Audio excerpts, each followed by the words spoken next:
দুইটা ভয়ঙ্কর পাপের কথা বলে দেই।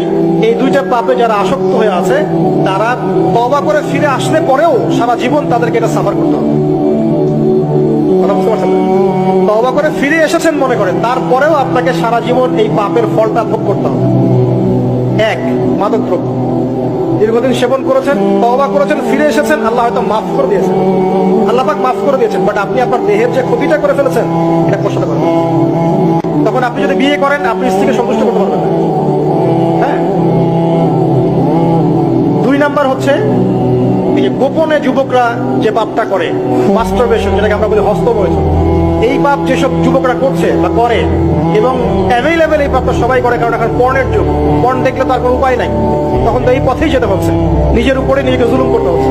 যারা হস্তমৈথুন অভ্যস্ত হয়ে গেছে এরা যদি তওবা করে ফিরেও আসে, শরীরের যে ক্ষতিটা হয়েছে এটা পূরণ হবে না।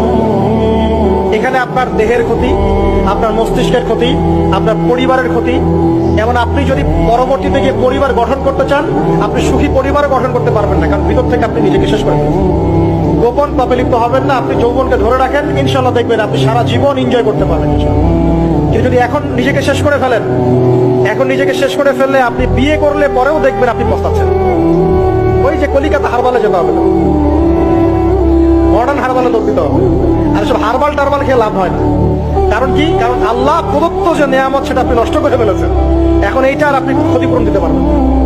অতএব জীবনটাকে সিরিয়াস